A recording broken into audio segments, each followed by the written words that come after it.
இன்னைக்கு நம்ம எங்க இருக்கோம்னு பாத்தீங்கன்னா மதுரை மீனாட்சி அம்மன் கோயில்ல தான் இருக்கோம்.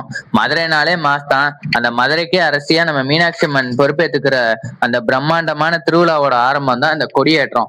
என்னடா கொடியேற்றத்தை பத்தி பேசுறேன்னு நினைக்காதீங்க. இன்னைக்கு நம்ம பார்க்க போறது சித்திரை திருவிழாவை பத்தி. அடுத்து வர எபிசோடு ஃபுல்லா உங்களுக்கு சித்திரை திருவிழாவை பத்தி தான் இருக்கும். மதுரையில சித்திரை திருவிழா வைப் வேற ஸ்டார்ட் ஆயிருச்சு. மதுரை அடுத்து மே 1 மதுரைக்கார பசங்க எல்லாம் என்ன பண்ணுவாங்கன்னு உங்களுக்கே தெரியும், இன்க்ளூடிங் மீ. போய் வைகாத்துல போய் அழகர் வர்றதை பார்த்து ஒரு ஆட்டத்தை போடுவாங்க. அது எல்லாமே அவர் ஏன் வராரு, எதுக்கு வராரு, எல்லாமே மதுரையில இருக்கவங்களுக்கு தெரியும் அந்த கதையெல்லாம். இங்க சென்னை, கோயம்புத்தூர் அவங்க எல்லாருக்கும் தெரியாதவங்களுக்கு தெரிஞ்சுக்க, அதனாலதான் இந்த வீடியோவே எடுக்கிறேன்.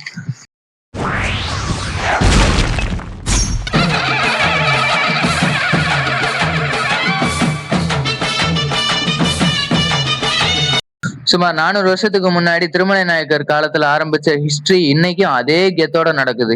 கொடிமரத்துல கொடியேறது வெறும் சடங்கு கிடையாது, அது மதுரையோட அதிகாரம் அம்மன் கைக்கு மாறுற ஒரு அடையாளமா கருதப்படுது. இந்த கொடிமரத்துல இருக்கு பாருங்க, இதுல இருக்கிற நந்தி பகவான் நம்ம அம்மனோட வருகையை உலகத்துக்கே உறக்க சொல்றாருன்னு சொல்றாங்க. கொடியேறினா அடுத்த நிமிஷத்துல இருந்து 12 நாள் மதுரையே தூங்காது. சித்திரை திருவிழாவோட அந்த வைப் இங்க இருந்துதான் ஸ்டார்ட் ஆகுது. ஒரு சின்ன அட்வைஸ், யாரு வர்றாங்க யாரு போறாங்கன்றது கவலைப்படாதீங்க. நம்ம உழைப்பும் நம்ம பக்தியும் நேர்மையா இருந்தா இந்த மீனாட்சி அம்மன் ஆசீர்வாதம் எப்பயுமே உண்டு.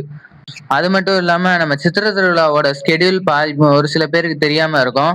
தெரியாதவங்க தெரிஞ்சுக்கோங்க. ஏப்ரல் 19 கொடியேற்றம், ஏப்ரல் 26 பட்டாபிஷேகம், ஏப்ரல் 28 மீனாட்சி சொக்கநாதர் திருக்கல்யாணம், ஏப்ரல் 29 தேரோட்டம், அப்புறம் சாயந்தரம் அழகர் கோயில்ல இருந்து கிளம்புறது, ஏப்ரல் 30 எதிர் சேவை, மே 1 கள்ளழகர் ஆத்துல இறங்குறது. அடுத்த எபிசோட்ல நம்ம பார்க்க போறது நம்ம மதுரையோட பழங்காலத்து மாலை தான் நம்ம போய் பார்க்க போறோம். ஸோ தொடர்ந்து இந்த வீடியோல கனெக்ட்லயே இருங்க. மறக்காம லைக் பண்ணுங்க, ஷேர் பண்ணுங்க, எல்லா வீடியோலயும் சொல்ற மாதிரி சப்ஸ்கிரைப் பண்ணி விட்டுருங்க.